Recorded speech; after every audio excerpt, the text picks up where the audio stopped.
में मैच करते थे। अगर मैच हो गया तो मैसेज दे देते थे कि ये ईमेल डाटाबेस में एग्जिस्ट कर। अपडेट में क्या प्रॉब्लम होगी कि उसका ईमेल तो होगा ही। सिंपल अगर ये चेक लगाएं कि ईमेल एग्जिस्ट करता है कि नहीं, ठीक, तो वो चेक जो है काम प्रॉपर नहीं करता, क्योंकि जब भी कोई अपडेट करेगा ईमेल तो वो होगा ही उसका पहले से। तो फिर हमने वहां चेक करना था, अगर वो ईमेल के अलावा कुछ अपडेट कर रहा है तो वो अपडेट करने थे। तो हमने कल यहां पे थे हम लोग, कंट्रोलर में गए, स्टूडेंट कंट्रोलर, और यहां पे था एडिट। कौन सा था? एडिट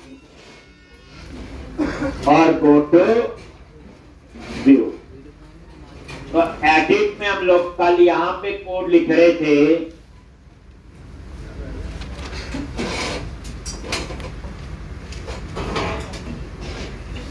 अब यहां पे ये कंडीशन मैंने लगा, ठीक, टेस्ट किया था, चल रही थी, कोई प्रॉब्लम तो नहीं आई थी? आई थी क्या?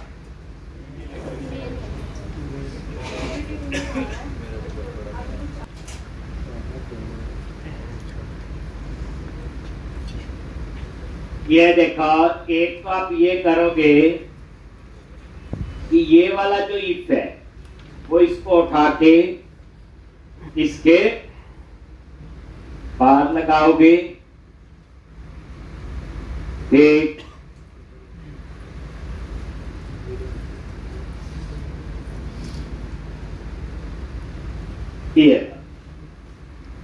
ठीक, हमने ये कंडीशन अंदर लगाई थी, इस कंडीशन को आपने क्या करना है?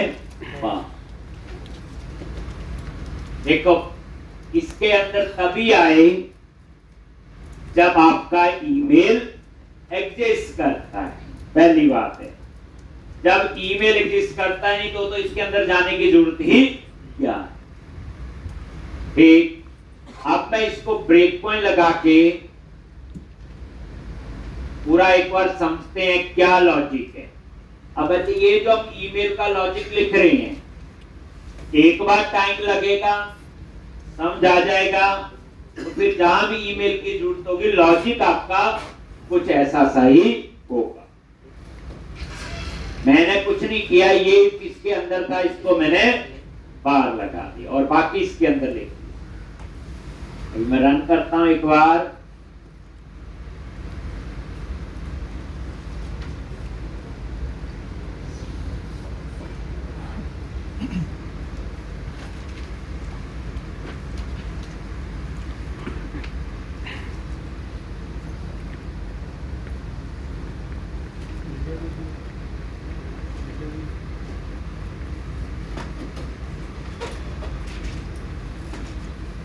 अब मैं एडिट कर रहा हूं, एक एक केस।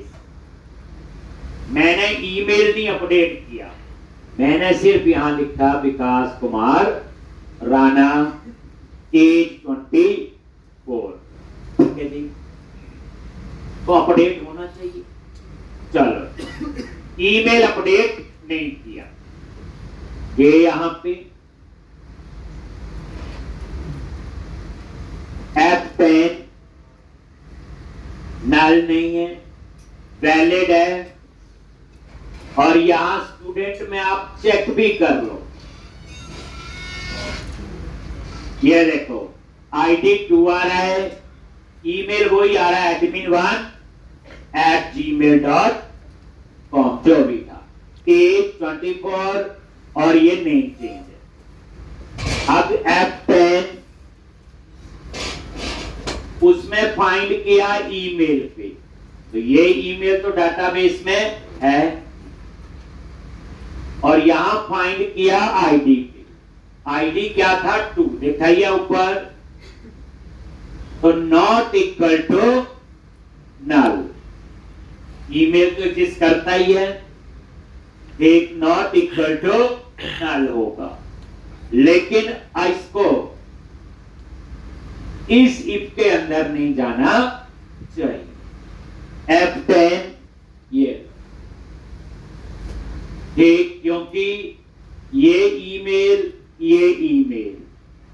एंड ये आईडी और ये आईडी सेम है, और आगे लगा दिया नॉट, तो फॉल्स तो नहीं है।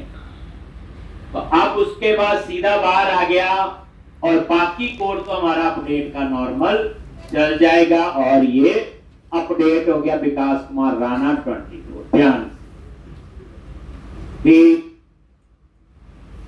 अब मैंने ईमेल अपडेट करना है, ठीक, इसी को करते हैं, ज्यादा याद रहेगा। एडिट पे क्लिक किया, ठीक, और इसका ईमेल अपडेट किया एडमिन1 है किसी का, एडमिन1 से एडमिन कर लेते हैं, मान लो एडमिन है यहां पे, नहीं है ना admin@gmail, admin1 है, मैंने इसको एडमिन करना है। एडिट पे गए और ईमेल कर दिया admin@gmail.com, गलती से मान लो admin1 लिखा गया, ठीक। अब ईमेल अपडेट हो रहा है, बाकी भी अपडेट हो जाएंगे, बाकी को तो कुछ नहीं करने की जरूरत, मेन पंगा तो यही था, अपडेट करो अगेन, और यहां पे आईडी क्या आ गया 2, और ईमेल admin@gmail, ठीक, और यहां पे अगर नल है और यहां पे वैलिड है, क्या ये डुप्लीकेट होगा?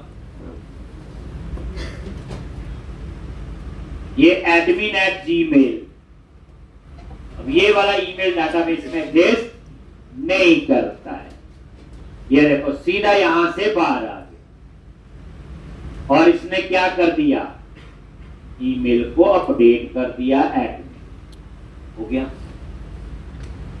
अब मैं ईमेल अपडेट करूंगा,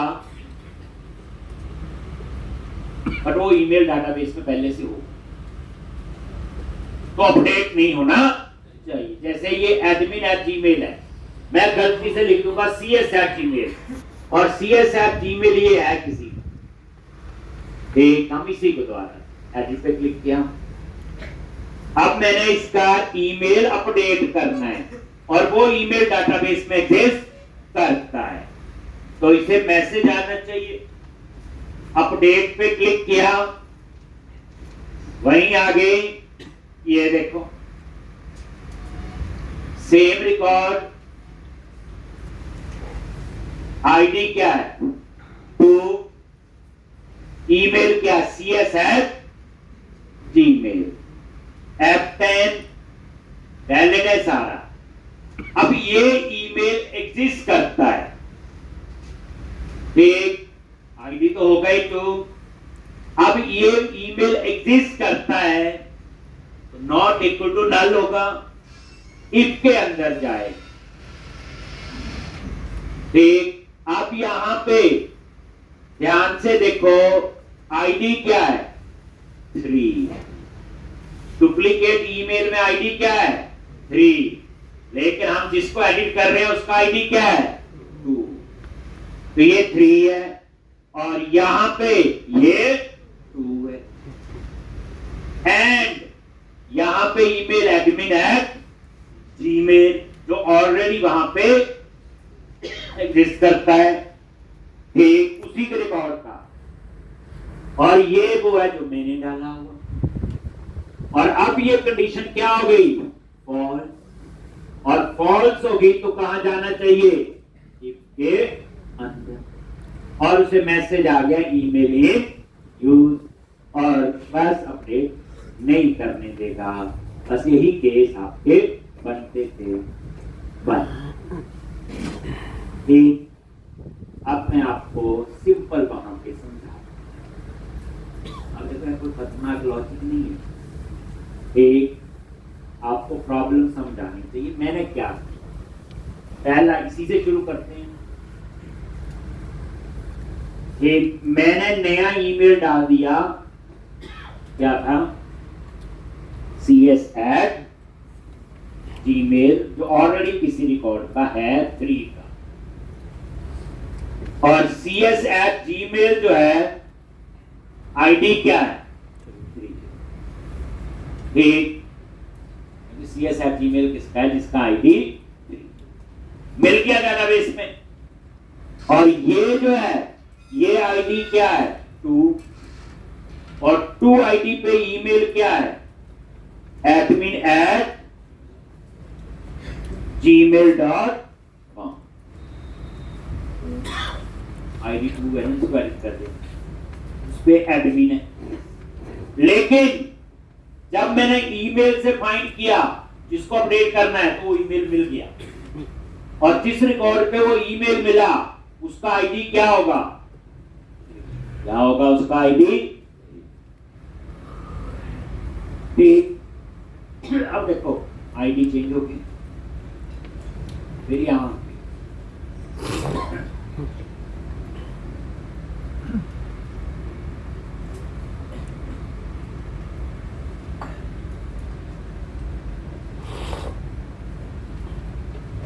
अगर duplicate email is not equal to null, अगर नल नहीं है, ठीक है, नल तो नहीं है क्योंकि cs@gmail डाटाबेस में है आईडी 3 पे, इस केस के अंदर गया। अब इस केस में डुप्लीकेट ईमेल में आईडी क्या है 3, और चेक ईमेल में आईडी क्या है 2, इक्वल टू नहीं हुआ, क्या हो गया नॉट इक्वल टू। एंड का तो दोनों कंडीशन ट्रू होनी चाहिए, और ईमेल चेक पे जो ईमेल है वो admin@gmail है, और डुप्लीकेट ईमेल पे जो है cs@gmail, ये भी नॉट इक्वल टू होगी। तो ये दोनों कंडीशन नॉट इक्वल टू है, तो ये क्या हो गया ट्रू हो गया। एंड है ना, ये भी नॉट इक्वल टू और ये भी नॉट इक्वल टू, और आगे क्या लगा दिया नॉट, उल्टा उसके, तो वो इसके अंदर आएगा और ये कोड चला, ठीक है। बाकी कोड तो आपका चलेगा। तो बच्चे ऐसा होता है कि ये लॉजिक है कि आप और तरीके से भी सोच सकते हो सकता है आप इससे और अच्छे तरीके से सोच सकते हो, ठीक। और ये आपका परमानेंट लॉजिक है, आप जहां भी यूज कर सकते हो। अपडेट क्रिएट का तो सिंपल ही था, कोई मुश्किल नहीं था। जिसे दोबारा से समझना आपने ये लॉजिक कैसे काम कर रहा है, ब्रेक पॉइंट लगा के एक एक। अब हम आगे चलते हैं डिटेल का कोड। कौन सा कोड, डिटेल।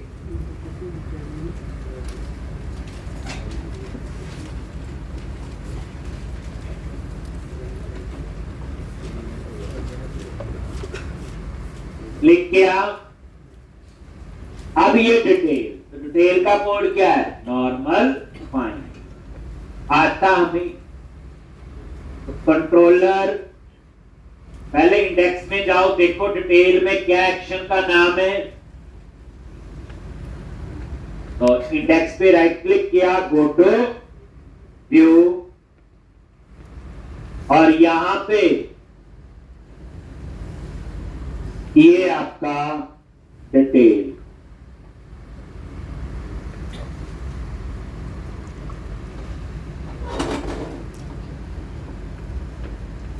और इसमें क्या पास करेंगे आईडी, ठीक। तो यहां पे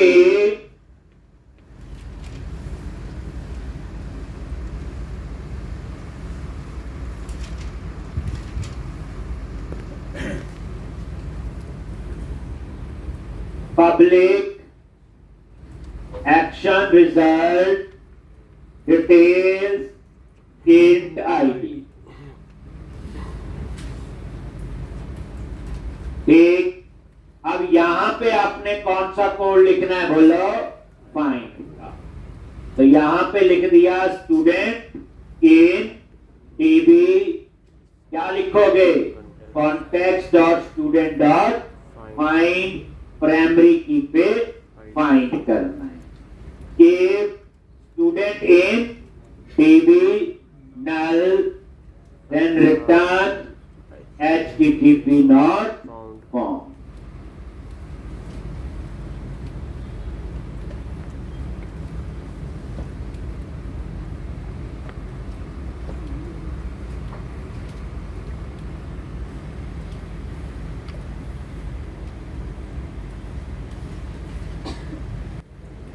return view student in T, बस। और इसका क्या बनाएंगे,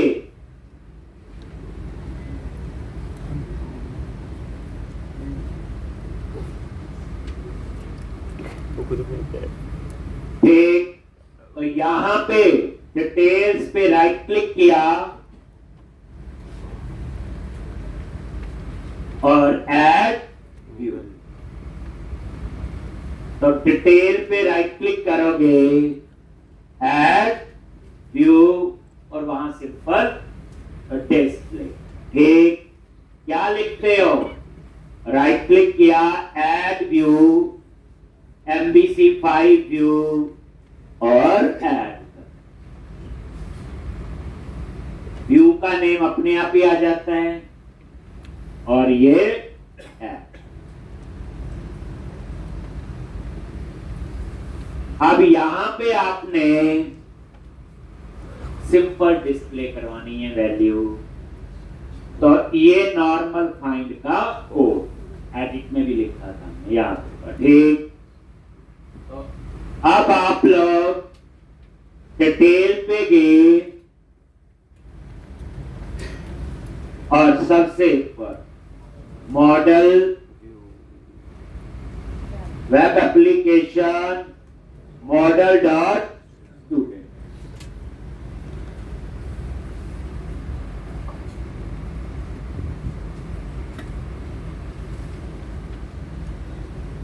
एक, और यहां पे H2 क्या लिखोगे, स्टूडेंट डिटेल, और यहां पे class tax iPhone primary and tax iPhone centre. अब पता होना चाहिए ये बूटस्ट्रैप की क्लासेस कहां से आ रही, बताइए कहां से, बूस्टर से। ये जो बूटस्ट्रैप की क्लास है इसका लेआउट में एक बंडल ऐड है और वो बंडल बना हुआ ऐप स्टार्ट में, और उसके अंदर बूटस्ट्रैप की फाइल का पाथ है। बूटस्ट्रैप की फाइल कहां है, कंटेंट फोल्डर। कंटेंट फोल्डर में आप कोई भी बूटस्ट्रैप की फाइल अपना कोई भी थीम चूज करके ऐड कर सकते हैं। यानी अब चीज को समझना है ये कहां से हो रहा है, कैसे है, एक एक करके सारा ये लो। स्टूडेंट लिस्ट और ये डिटेल आगे यहां पे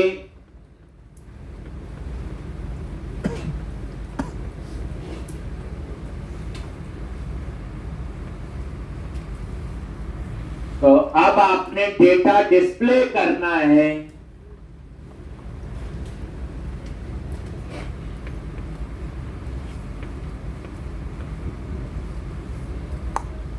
तो हम ये डेटा टेबल में डिस्प्ले करेंगे। लॉजिक टेबल, और टेबल के लिए कौन सी बूटस्ट्रैप, टेबल, और टेबल आइफन बॉर्डर्ड, कोई भी ऐसे ये सारी ले लिया करो एक एक करके ताकि धीरे धीरे आपको पता चल जाए।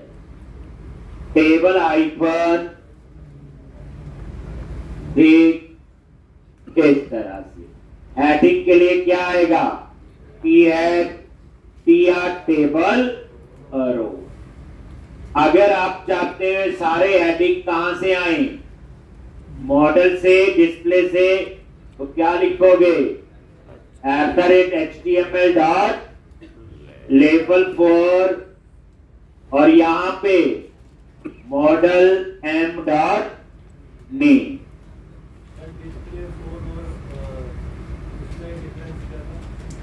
आप बताओ।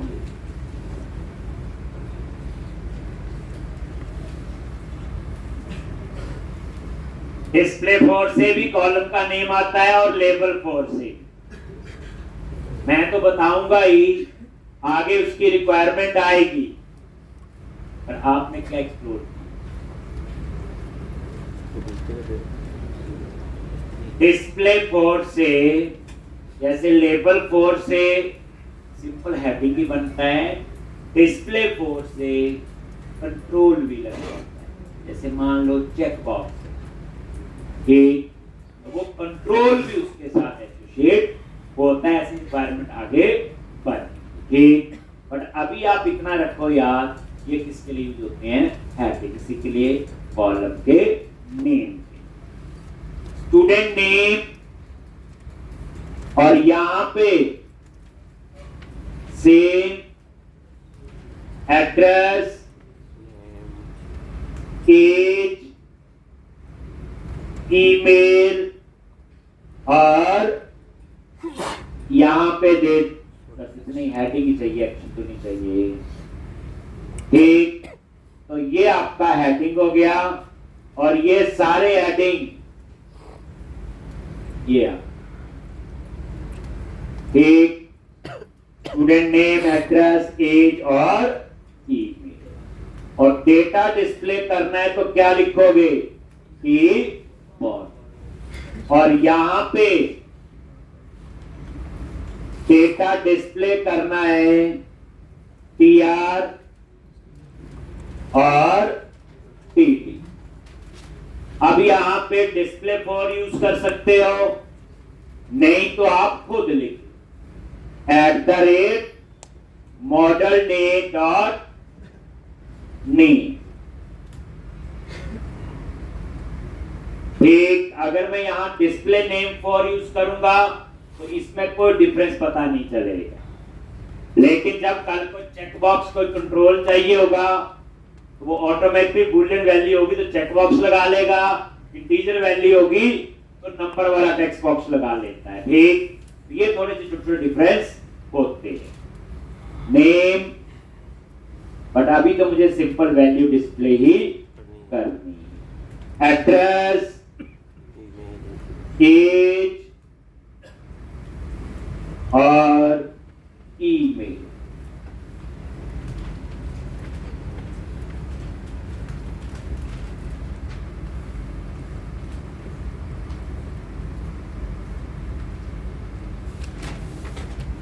फिर है तो ये आपका डेटा,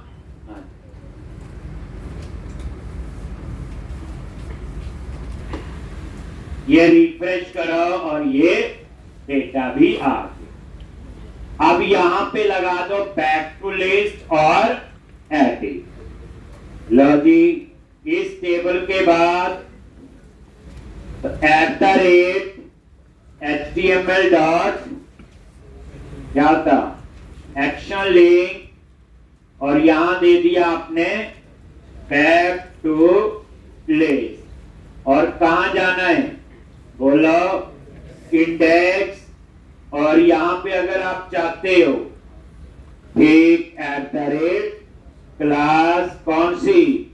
BTN हाइफन कुछ भी आपने ऐसे दे।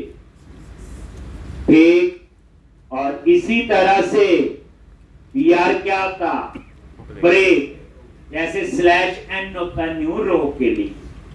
और ऐसे ही आप लगा दो किसका? HTML डॉट एक्शन लिंक, और यहां पे एडिट, और कहां जाना है? एडिट पे। और इसमें हमें एक पैरामीटर पास करना है, क्या? आईडी। और ये आईडी कहां से आएगा? Model dot ID. और यहां पे बूटस्ट्रैप अप्लाई करना है, न्यू @ क्लास क्या आएगा, PTN-in